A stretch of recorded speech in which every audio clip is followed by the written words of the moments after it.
Brenda Banbury joined the Rotary Club of Prince Albert and then joined the Rotary Club of Saskatoon North in 1992 when she moved to Saskatoon. I'm guessing she was about 12 at the time. She was Youth Services Director for years, chaired the 5 Saskatoon Clubs Youth Exchange Program for years, has been the club president twice, has been and continues to be the International Service Director, has been the District World Community Service Director for at least 10 years, and was our District 5550 Polio Chair for 10 years. A few years ago, Brenda agreed to get a tattoo if our district raised more than $75,000 for polio, and she got a tattoo when her goal was exceeded by more than double. She raised $155,499 through her constant awareness program with our district Rotarians. Last November, Brenda walked every day for a total of 332 kilometers in order to raise funds for polio. Just in case you can't do the math, that's more than 10 kilometers a day. Brenda is a very committed Rotarian and very dedicated to the eradication of polio. Please welcome Brenda Banbury. I just want to say that I appreciate the invitation to speak to you on polio. And thanks for the invitation or the introduction, Fred.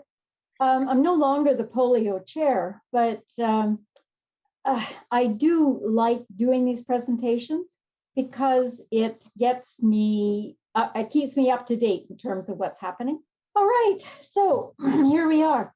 I have some really great news for you tonight, and then I have some news that's not so good. But first, the good news. Believe it or not, there is only one case of polio in Afghanistan and one case in Pakistan for 2021. That is the really good news. What you'll see below that is the circulating vaccine-derived polio virus. And this occurs sometimes, rarely, from the oral polio virus. When it's administered, it ends up mutating. And you'll learn more about that. So you'll see that there's 296 cases globally. Most of them are in Africa, and most of them are kind of isolated. So we can deal with the circulating vaccine-derived polio. So how do we fight polio? Remember, polio is spread by feces. A child passes feces infected with the polio virus, which then can end up in drinking water or be passed on by dirty hands. Poor sanitation is polio's best friend. Anyway, we do fight polio with the oral polio vaccine. And once areas have been really well immunized, we can switch to the needle, the needle, I'll call it that, the injection. And it is made out of very weakened poliovirus. So therefore, it does not mutate after it's given to the children. So the circulating vaccine-derived poliovirus, it's because we are using the oral polio vaccine in most cases to reach most of the children. In roughly 1 in every 2.5 million doses, the weakened virus reverts to the ferocity of the wild type. But there is a solution to that, and there's a picture of the solution because they have found something that works. And so when a community or an area is identified with circulating vaccine-derived poliovirus, they go in and they do the entire community. So they kind of build a wall, and it's been very effective. As you know, Afghanistan and Pakistan are the 2 countries with still endemic polio. So here's a map which shows you the border between Afghanistan and Pakistan, which is called the Durand Line. Up until mid-September, there were 307 permanent transit sites. There were 15 cross-border vaccination sites, 51 cross-border teams, and millions of children were vaccinated at these sites, whether they were going from Pakistan to or Afghanistan. However, in mid-September, the Durand line now looks like this. There's an 11-foot high chain link fence with Certina wire coils on the Pakistani side, 13 feet high on the Afghanistan side with 2 meters space between. There's only 16 designated crossings, which are heavily guarded with 1,000 towers. And there's currently 3 million Afghani refugees in Pakistan. The Pakistani government built this. They started it in 2017. It is 2,640 kilometers long. It cost 500 million. And the Durand line now defines the disputed Afghanistan-Pakistan border. It provides more security for Pakistan. It impedes the flow of drugs and is a barrier to fleeing Afghanis. This is a bit of a sidebar because the US-Mexico border is only 3,145 kilometers long, like 500 kilometers more than this Pakistani-Afghanistani border. And this wall has already been built. And I think it's good and it's bad, but we can't do anything about that. So what's happening? In Pakistan, as you can see by this, Pakistan is continuing to go ahead and do everything they need to do. Polio immunizations were halted for 3 months with the onset of COVID. In most countries, immunizations, along with education regarding COVID protocols, has since been ongoing. Millions upon millions bars of soap and face masks have been distributed by teams of community health workers. Pakistan is continuing to do all that is needed to reach every child. However, on the Afghani side, we really have no idea what's happening there. Millions of children in Afghanistan have not been immunized, and I think this number will only increase now. Will only increase now that the Taliban have control over all of Afghanistan. Social media is necessary in both Pakistan and Afghanistan to reach out to people in hard to access areas.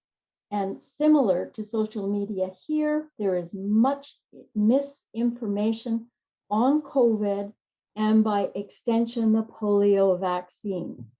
So some of this we are familiar with, given we've had COVID and trying to get people immunized. So the latest in Afghanistan, I really can't find anything more recent than August 25th, that the Global Polio Eradication Initiative are eager to capitalize on gains, but are waiting to see what the political situation settles out to be. Travel with mobile teams is hazardous.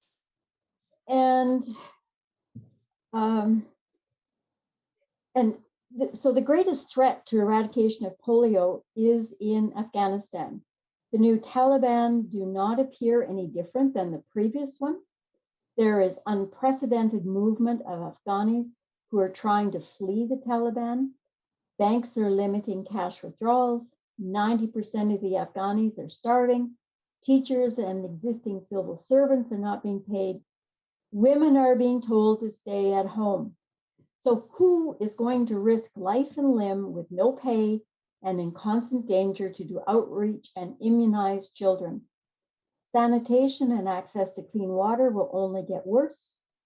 Millions of Afghani children are not vaccinated against polio or other childhood diseases. So this is a perfect place for the wild polio virus to spread. And we were so close. No celebrations yet. We can hope that we can still make inroads into Afghanistan, but I think it will be an incredibly big challenge. So how can you help? Well, you can celebrate World Polio Day by making a donation to Polio Plus. A no tattoo or walking challenge, just donate. So with that, that's much shorter than with the YouTube clips, but I'd be quite happy to take any questions you might have. Brenda, oh, sorry. Yep, okay, I'm back. Just a question, Brenda. Thanks very much on that. A lot of work certainly has been done on this, and it's just so close right now. So close. Now, with your work in the past, and as Fred mentioned about the tattoo, just out of curiosity, one, because you raised twice as much money, is it twice as big? And two, is it visible? Like it's not on your forehead or anything, so. No, the size of that tattoo was determined by the size of my leg. So it is very visible and it is very permanent. And I have shown it off at quite a few district conferences. So whenever we can get together again, I'd be quite happy to show you where it is, Ron. Brenda, just a question on Hi, Ron. Afghanistan and how difficult I can see how difficult it must be. Is there, have the Taliban been approached by the polio program to allow continuing vaccinations? Do you know where that's at? I can't answer that. And that's because regardless of how I Google polio in Afghanistan, there is just nothing available. And I expect that World Health Organization, Rotary will be approaching the Taliban, but I'm not really optimistic that that's really high on their list of priorities at this point. And also for us to fight polio realistically in Afghanistan, those women need to be able to be mobilized to go into the communities, because it is only the women that are able to go into the homes and see which children have been vaccinated, and men are not able to do that. So if the Taliban refuses to allow the women to have community involvement, it's not looking all that good for Afghanistan, but we'll just have to wait and see.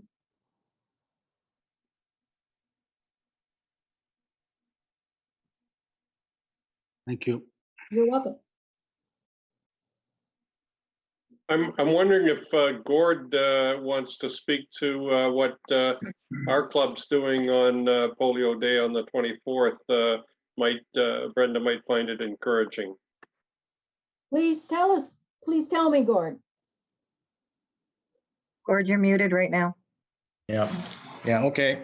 Yeah, that's a good presentation, but that certainly is disappointing news. And I think this is also new with the state of affairs in Afghanistan. I don't think anybody knows really what's going to happen, but I know we have an event, and I was able to listen to what John Germ had to say in his speech, and there was certainly none of that being talked about at this time. I think we're really going to be trying to figure out how to make the next move in Afghanistan for sure. But anyway, what Kenora is doing this year, last year we got onto the Raise for Rotary platform, and it is an excellent way to do a fundraiser. So this year we're doing a virtual or in-person walk is one part of it, and the second part of it is a scavenger hunt. So that's going to be on Sunday, the 24th, and people can sign up for that. We've got the link for the scavenger hunt, and to make a donation for a walk, you go to the Raise for Rotary website, and it's simple. You just click on it, make your donation. You get an instant message stating that your donations were received by the Rotary Foundation, and then you'll get a tax receipt in the next few days. It totals up our donations to date. So every time somebody makes a donation on that site, I know, and I can figure out how much money, and it tells you how much money you've raised. So we're really excited about this. We've also declared our city of Kenora, the mayor is declaring World Polio Day actually tomorrow at the council meeting. So that's great for the city, and he's encouraging everybody in the city to participate and help us raise some funds for polio. We've got a great committee that's working hard to make this happen. So we're the last time I looked, we were around, I think, getting close to $400. We had a lot of hits this morning on the page, and we're certainly hoping for some more and during the rest of the week. So for a lot of people who have grandchildren, great opportunity to sign up for the scavenger hunt. Sheila's going to be, you sign up. Sheila, maybe you can explain the scavenger hunt a little better. You've got the pictures and you can explain how all that's going to work, or Claire?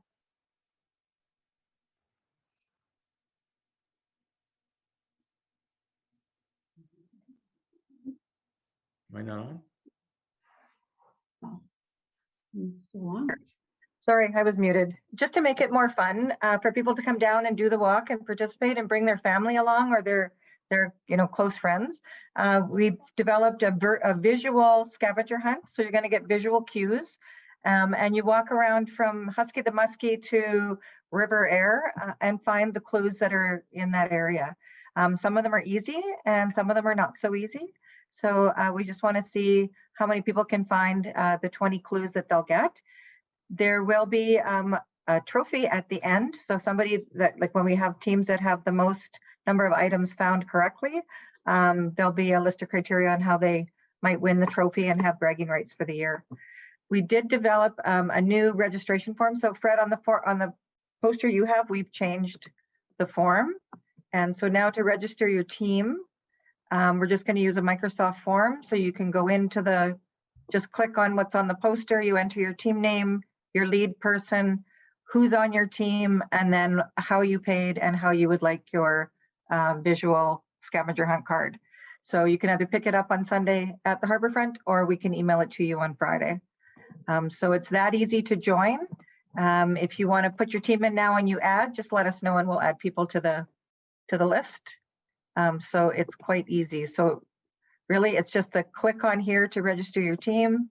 And again, if you click on the other one here, then it'll take you right to where you can donate. So very easy. We're at $400 right now. All you gotta do is put in your payment, donate now, put in your payment, and it'll be calculated in. So really easy to participate, you guys. We can email, we'll email the new poster out in the next couple of days. So it will have an updated team registration, but the link that was in the original poster is the link for donation. So come on out. You can do it Friday, get your list, take your family out, go for a walk. It is supposed to be sunny and 6 degrees on Sunday. Yep. That's great walking weather. You know, a nice hoodie or sweater and have a good walk and keep yourself warm. Thank you very much, Sheila. It's gonna be a great event. It's gonna add a lot to what we did last year. It'll make the walk along the Harborfront much more interesting. And bring your grandkids and kids. I would make another point, actually. I didn't. Can you see these? These are cookies that Lana Wong has made for us to sell at our Sunday event. And Polio Now, she's essentially donated them to our cause, and we're going to sell them for $5 a piece, and we're going to have water for the walkers and hunt fellows. So What a great idea. I have 72 of them if anybody's interested. Collector's item. No, they're good to eat too. Well, those cookies are much in demand. They won't be hard to sell them. No. Okay, is there any other questions for Brenda or any comments or anything you want to talk about for polio, about the walk on Sunday? I'll make one more comment, and it's just a comment that I give Rotary Club of Kenora. I so admire what you do as a Rotary Club. You are always thinking out of the box. You always have such good ideas for raising money, bringing the community together, and working in the community. So my hat off to the Rotary Club of Kenora. Thank you, Brenda. It's a very strong community that we're in here, Yes. building partnerships.